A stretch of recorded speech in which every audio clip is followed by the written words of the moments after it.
For the first time since joining the Seahawks in 2010, John Schneider is in full command of personnel and coaching. What did he have to say about his new position with Pete Carroll no longer as the coach? We'll be breaking down his press conference and much more on a jam-packed Tuesday edition of Locked On Seahawks. You are Locked On Seahawks, your daily Seattle Seahawks podcast. Part of the Locked On Podcast Network. Your team every day.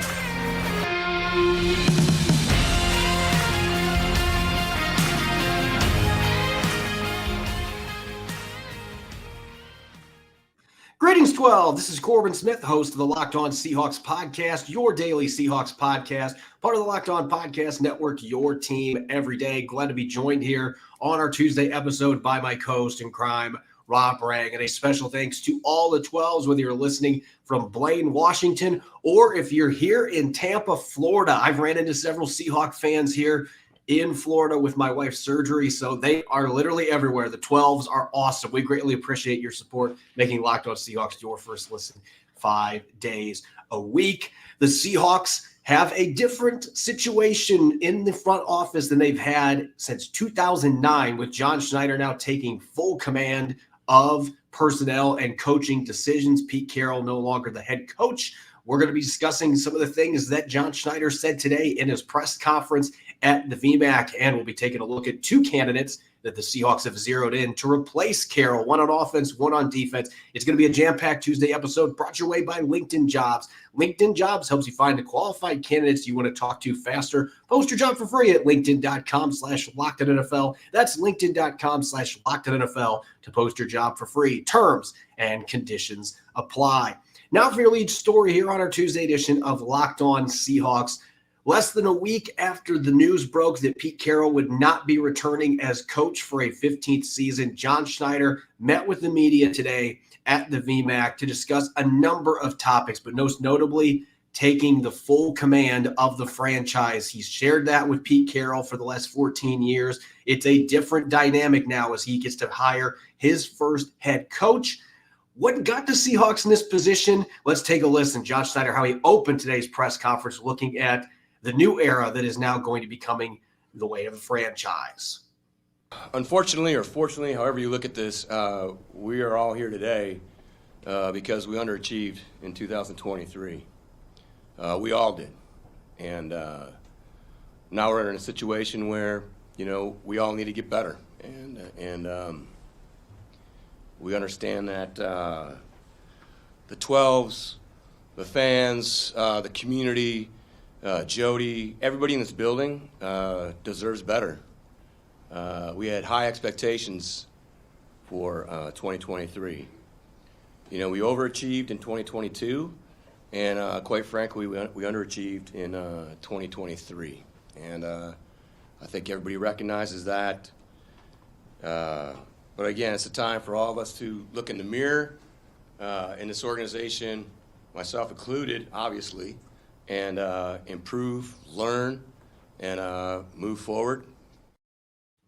So interesting comments from John Schneider to open that press conference today, Rob. He went right to the heart of the issue. Why is Pete Carroll no longer the coach? And why is there more pressure now on John Schneider? It all revolves around the fact that this team underachieved. They expected better than a 9-8 record. They expected better than missing the postseason. And even a legendary coach like Pete Carroll is going to be in a position where your job is on the line when your team doesn't meet expectations. And that's where the Seahawks are at now. And so John Schneider, among many different takeaways today, it's clearly evident that now all of the decisions are going to be on the table for him to make, no longer going to be sharing that responsibility with the head coach.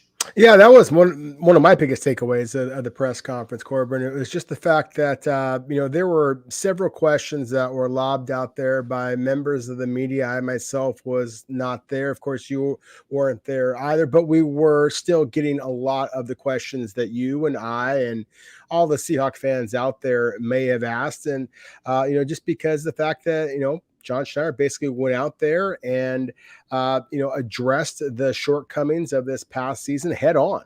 And the fact that he throughout several of those questions, he had some somewhat long-winded answers. But I thought that it was also demonstrating just how much he cares, how much he feels like the team was disappointing this past season.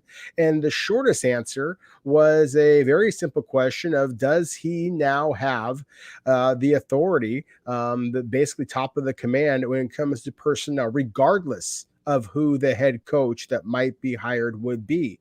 And he had a one-word answer of yes. And so for all of those out there who are wondering if perhaps there's going to be a Jim Harbaugh or someone of that magnitude coming to Seattle, then I think that any of these head coaches out there who have several different possibilities, and perhaps might want to have the ability to kind of rule with an iron fist who they want to bring onto the roster, John Schneider made it very clear. It's part of his contract that he is going to have final say when it comes to the coaches and player personnel as well. So to me, again, in a fascinating conversation with the brain trust that is the Seattle Seahawks moving forward, John Schneider basically said it's going to be his way or the highway. And given the success that he has helped bring the Seahawks in the past, I'm very excited about what's going to be happening here in the future.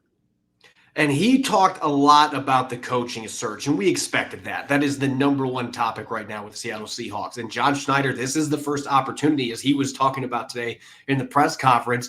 He had a 36-page outline of what he's looking for from a coach when he got to Seattle, and then he realized, oh, wait, they already hired Pete Carroll. And so they had to work out that structure for the two of them to balance power. As Pete Carroll called it, it was a marriage that was a very successful one, but now John Schneider's got all of those tokens in his corner. He's going to be able to pick the coach that he wants.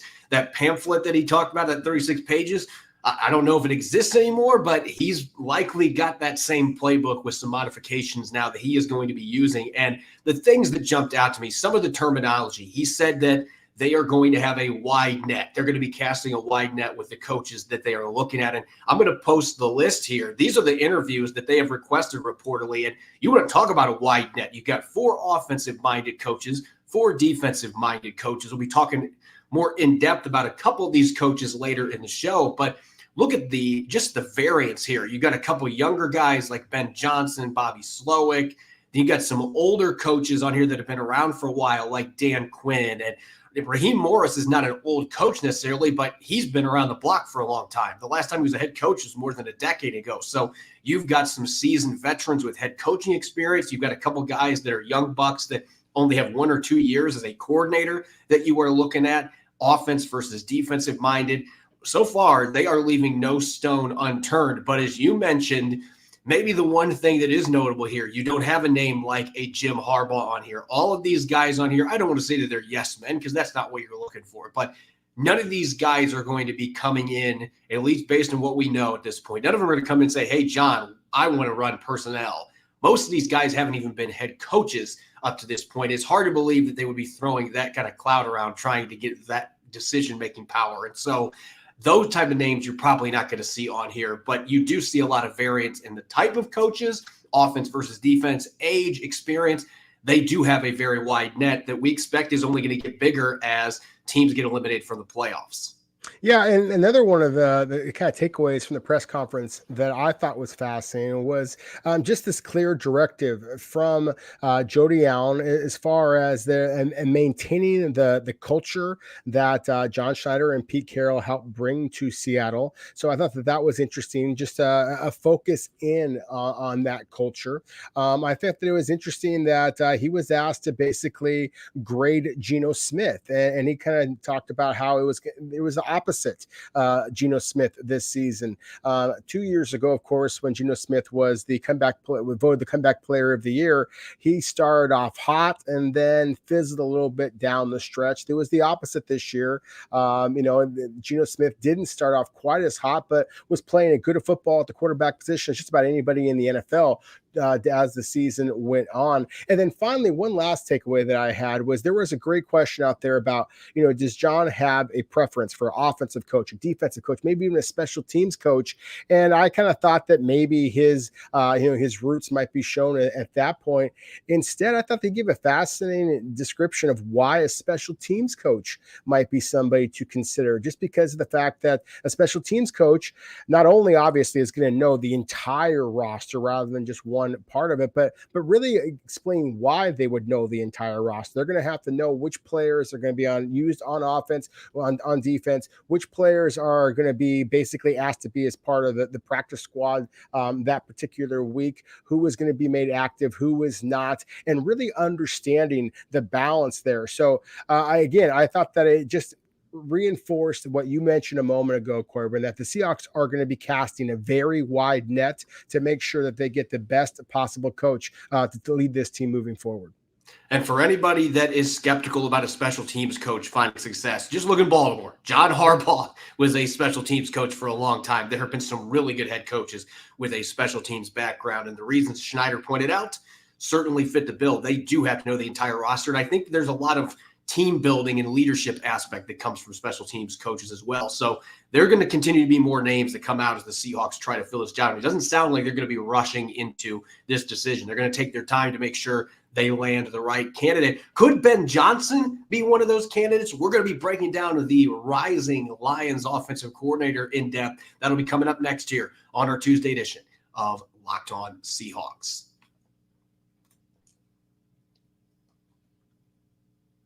This episode is brought your way by LinkedIn Jobs. When you're hiring for your small business, you want to have as many top-tier candidates as possible to interview. That's why you have to check out LinkedIn Jobs. LinkedIn Jobs has the tools to help find the right professionals for your team faster and, most importantly, for free. When I was a site manager at SI, LinkedIn Jobs was my go-to to post writing positions to land top candidates, and they made the process easy and seamless. I even was able to hire current Locked On Mariners host Ty Gonzalez at one point. LinkedIn isn't just another job board. LinkedIn has a vast network of more than 1 billion professionals, which makes it the best place to hire. In fact, 86% of small businesses get a qualified candidate within 24 hours. LinkedIn knows small businesses are wearing so many hats and might not have the time or resources to hire. Thankfully, with LinkedIn, this process is intuitive. It's quick. It's easy. LinkedIn Jobs helps you find the qualified candidates you want to talk to faster. Post your job for free at linkedin.com/LockedOnNFL. That's linkedin.com/LockedOnNFL to post your job for free. Terms and conditions apply.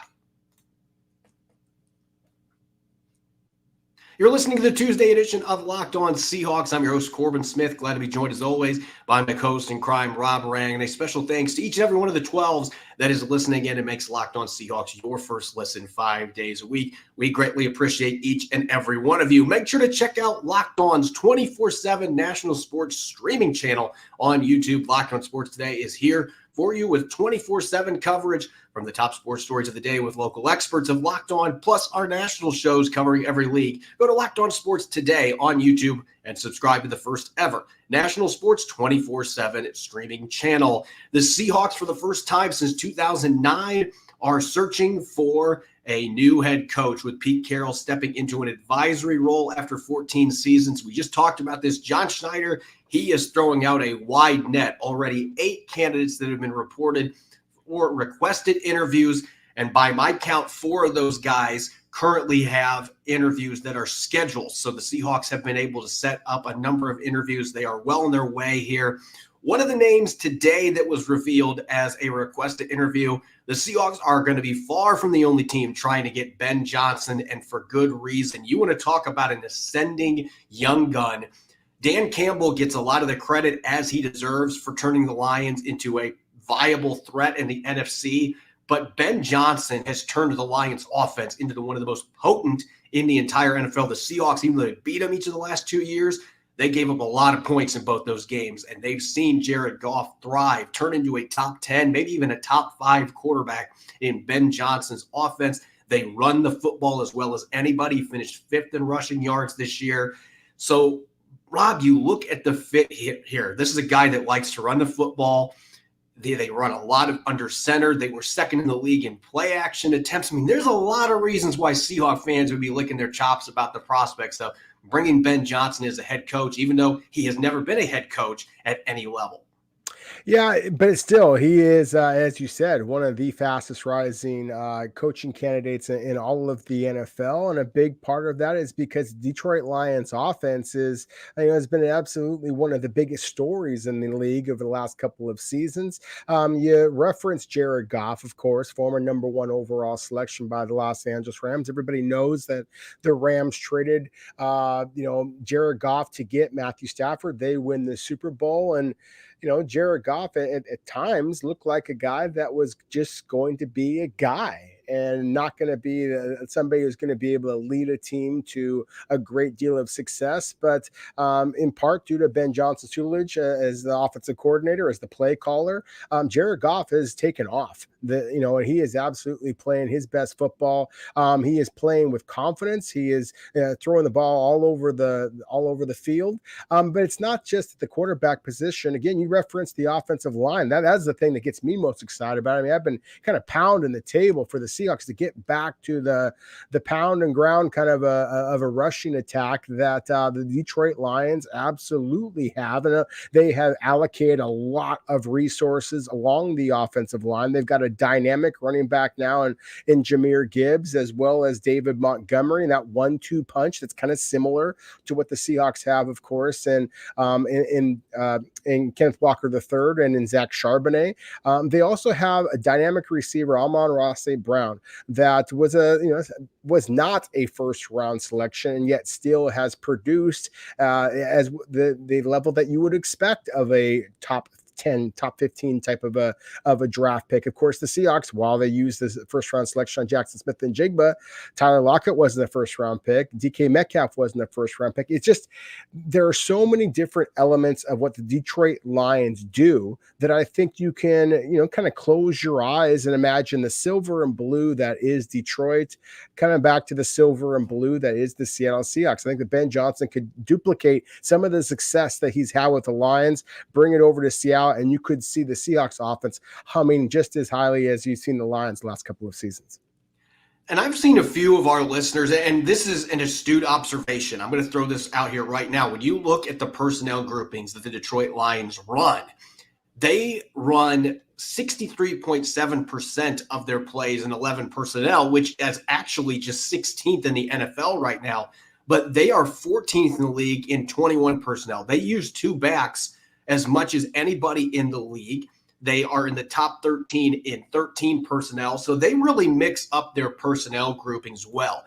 I see some similarities, and a few of our listeners, again, you're very astute for noticing this. There are some similarities to Shane Waldron. The Seahawks last year were in the top 3 in 13 personnel usage, where the difference is, however, using the two backs. And the Lions have been as effective doing that as any team in the league, with that pair of running backs that they've got in the backfield now with Montgomery and Gibbs. They have maximized two very different runners in that offense as runners and receivers. And so I do think that there are some stark differences there. And this is a team, both the Seahawks and the Lions were near the top of the league in motion usage. So the Lions mixed that up. They were near the bottom in shotgun. They run a lot of plays under center. So that is a bit of a change up from what we've seen with Shane Waldron in Seattle. But there are some breaths of fresh air in terms of the scheme here. And I think you have seen an OC in Detroit that really has maximized the players that he's got. He looked at what the Rams did with Jared Goff, a lot of that under center stuff. They were second in the league in play action opportunities. You want to talk about a quarterback that thrives in play action, Geno Smith. I just feel like the personnel groupings that the Seahawks will be able to throw out there on the field offensively next year, the quarterback that they've got, Ben Johnson has shown that he can cater an offense to that skill set to near perfection. That's why the Lions have one of the most explosive offenses in the NFL. And you can make an argument that the Seahawks, in terms of raw talent, have a more explosive offensive roster than what the Lions do. That's not to say that they're a better group, but you've got DK Metcalf, you've got Tyler Lockett, Jackson Smith and Jigba, Ken Walker III. This team has got a ton of athletes at the skill positions that a coach like Ben Johnson, you would think this would be a job that he would be really excited about with what he has done in Detroit with the players they've got and what he could potentially do in Seattle. Oh, 100% agree with you. And again, two other things that I really like about Ben Johnson and why I think that he could have success if put in charge of the Seahawks team and, of course, their offense specifically is, in one way in which I think that he is very different than what we have seen from Shane Waldron is the utilization of the tight end. The Lions made the selection of Sam Laporta, rookie, who, for my money, was as good as just about any offensive rookie all season long with a tip of the cap, of course, to CJ Stroud, the dynamic quarterback with the Houston Texans. But Sam Laporta has been phenomenal. I mean, if you watch the playoff game, the victory over the LA Rams, Laporta had a touchdown in that game, and he was a spectacular player. The Seahawks, as you and I have talked about, feels like for years now, the Seahawks have talent, the tight end position, but very few of those players are actually signed for next season. And so whoever is brought in as a Seahawks head coach, I do hope that they incorporate the tight end more. And still kind of on that same vein with Laporta. And again, I mentioned the running back, Jahmyr Gibbs, the ability to incorporate young players into your offense. Now, I think you got to give some credit to Pete Carroll, to Shane Waldron, in the way that Jackson Smith and Jigba specifically did get better and better as the season went on. But I think that is going to be one of the real themes that we're going to be talking about all these coaching candidates, Corbin, is the fact that they did not just go with the veterans there. Each of these eight coaches that the Seahawks have been linked to at this point all have some rookie or second-year players that have essentially fueled the success of these coaching candidates and where they are now. And again, when you have as young of a roster as the Seahawks have, I believe John Schneider said they have the fourth youngest team in all of the NFL right now, then that bodes well for anybody who is able to coax the talent out of young football players. Yeah, you look at the Lions and it feels like Ben Johnson, a lot of those young players that have been by choice. The next coach that we're going to be talking about, Raheem Morris with the Rams, a lot of the young players that played for him this year, it wasn't really by choice. It was by necessity with all the free agents that they had that left. And somehow the Rams had a solid defense for most of the season and made the playoffs. We're going to look at Morris, who has been an interview request for the Seahawks. We'll look at a defensive coach coming up next year on our Tuesday edition of Locked On Seahawks. This episode is brought your way by FanDuel. The NFL playoffs are officially underway. We get the divisional round coming up this next weekend. There's still plenty of time to get in the action with FanDuel, America's #1 sportsbook. Right now, new customers get $150 in bonus bets with any winning $5 money line bet. That's $150. If you've been thinking about joining FanDuel, there's never been a better time to get in on the action. The app is so easy to use, and there's a wide range of betting options that you can find in the Parlay Hub, including spreads for the upcoming divisional round games, player props such as what Baker Mayfield is going to do in the divisional round against the Lions, over-unders, and much more. Visit FanDuel.com/lockedon and make your first bet a layup. FanDuel, official partner of the NFL. I know we come to sports to escape from the realities of real life, but can we just talk for a minute about preparing for real life? According to the FDA, pharmacies are running out of antibiotics like amoxicillin, and this is a scary prospect. I can't imagine a more helpless feeling than if my wife or one of my family members gets sick and there's a supply chain issue that keeps them from life-saving medication they need. Thankfully, with Jace Medical, everybody's going to be okay. The Jace case is a pack of 5 different antibiotics to treat a long list of bacterial illnesses, whether it's UTIs, skin infections, respiratory infections, among others. This stuff can happen to any of us. Visit jacemedical.com and complete your physician encounter. It will be reviewed by a board-certified physician, and your medications will be dispensed by a licensed pharmacy at a fraction of the regular cost. It's never been more important to be prepared than today. Go to jacemedical.com and use the offer code LOCKEDON to get $20 off your order. You're listening to the Tuesday edition of Locked On Seahawks. This is your host, Corbin Smith. Glad to be joined for today's show by my co-host in crime, Rob Rang. And a special thanks to each and every one of the 12s out there. Thank you for making Locked On Seahawks your first listen 5 days a week, whether it's regular season, playoffs, or in this case, the off season. We greatly appreciate each and every one of you. The Seahawks are in the midst of their first coaching search since 2009. When Jim Mora Jr. was fired, they eventually hired Pete Carroll. The rest is history. They get their first Super Bowl, a bunch of playoff appearances, but all great things come to an end, and Seattle is now transitioning into a new era, and they're trying to figure out who is going to be the coach that's going to lead them into that new era. We just talked about one of the young offensive minds out there. Let's transition to one of the veteran coaches. Now, as I mentioned earlier in the show, Raheem Morris is not an old man. We're not talking about a 70-year-old coach trying to take over the Seahawks defense and as a head coach, but he has been a head coach in the league, and it was more than a decade ago when he was a youngster in Tampa Bay. He did have a 10-win season there.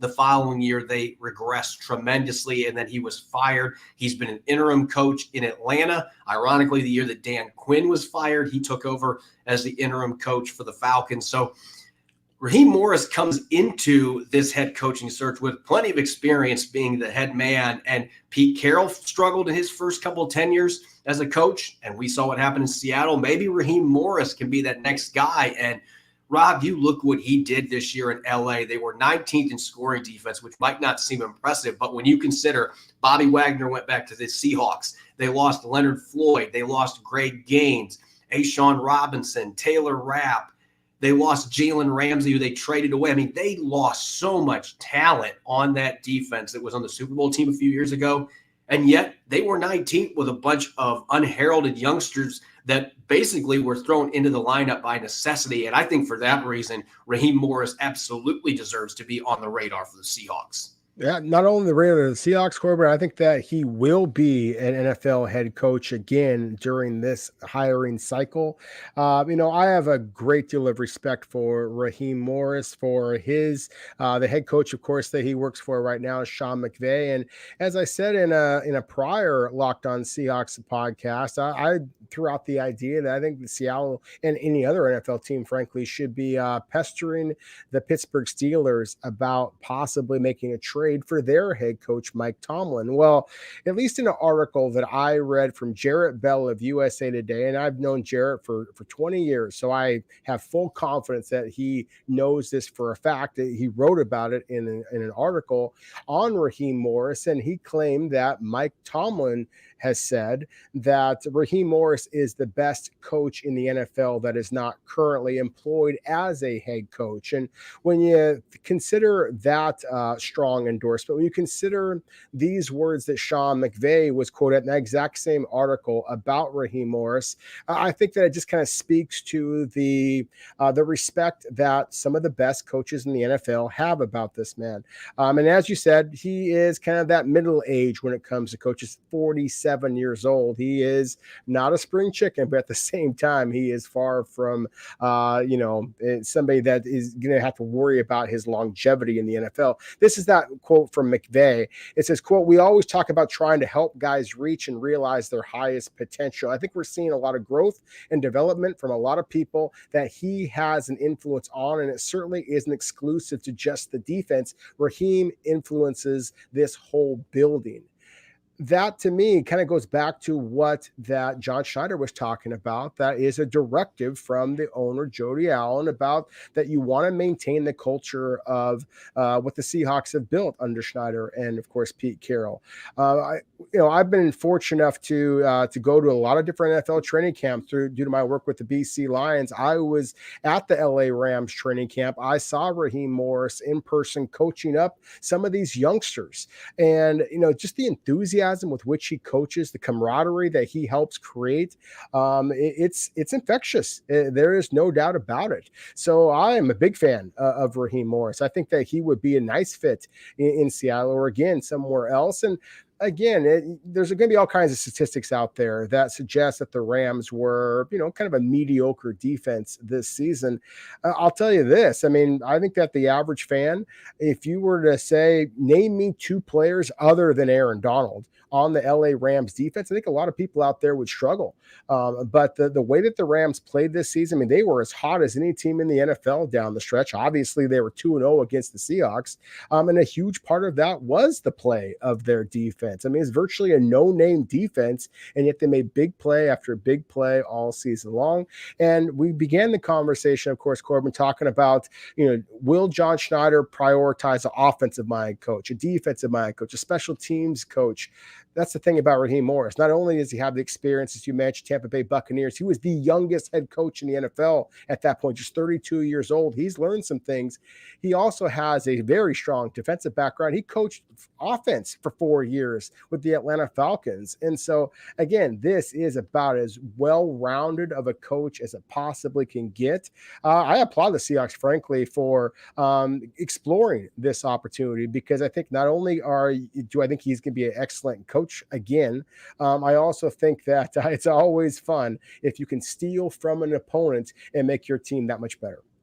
From a schematic standpoint, he would be an interesting fit too. Starting on the coverage side of things, at least last year with the Rams were first in the NFL in cover 3 usage. So some 12s are going to be sitting there like, oh no, that's what the Seahawks have been doing throughout the Pete Carroll era. It's time for us to move on from that. But the Rams also were in the top 5 in cover 6 usage. And so they did mix and match some of the stuff they did. And I think there were some coverage limitations with some of the young guys that they were playing this year, particularly in the secondary. So you may look at those coverage numbers and say, oh, this looks like too much like what Pete Carroll's defense was. But I think if you watch the way the Rams play, it is not the same exact defense. And I think the biggest difference when you look at the Seahawks under Pete Carroll compared to a Raheem Morris defense, look no further than the blitz, stunt, and sim pressure numbers. The Rams were 12th in blitzes, so they weren't a team that blitzed like Wink Martindale, but on passing downs, they blitzed almost 37% of the time this last year. That's the 8th highest rate. They ran stunts on 7th most percentage of plays, 6th on pass plays, and sim pressures. This seems to be a theme here. We talked about Mike McDonald last week. Mike McDonald and the Ravens are number 1 in sim pressures. Guess who's number 3? The Rams. It looks like the Seahawks are looking for some defensive minds that are going to bring some more disguise elements to this defense. And that sim pressures, not knowing who's going to be coming when, from what level of the defense, disguising your coverage is up. The Rams did that a lot more than what the Seahawks did this past season, disguising their intentions before the snap. It looks like they are looking for a shakeup defensively that way, more so than the types of coverages that are being ran and just how aggressive that the defense is. And I think that is a change that has to happen. This defense has just been too predictable. And that's one of the reasons that offenses have been able to torch them for big chunks of the last 5 years, quite frankly. Well, it's not only because they're predictable, it's because the Seahawks just don't make tackles. I mean, this is a team that struggled with so many broken tackles, and we sound like a broken record, all season long, bemoaning just the lack of takedown ability. You mentioned, the Baltimore Ravens and the Rams, and you have all these incredible statistics out there that, my brain can't compute all that. I just watch the tape and I see 2 of the more physical and more sound tackling teams in all of the NFL. That's why I'm not at all surprised to see the Seahawks be focusing on those 2 defensive coordinators, at least theoretically, because we don't know for sure that they have focused in on Montgomery yet, McDonald yet. But still, with Raheem Morris, certainly one of the more sound tackling teams in all of the NFL. As always, you can follow me on X and Threads at Corbin Smith NFL. You can follow Rob at Rob Rang. Subscribe and follow Locked On Seahawks on YouTube and wherever you get your podcast to make sure you don't miss a single episode. Coming up tomorrow, we're going to continue looking into coaching candidates, offense and defense. We're also going to discuss which players may have the most weight bearing on who gets hired for this upcoming season. You won't want to miss it. Enjoy the rest of your Tuesday, and thanks for listening in. Go Hawks.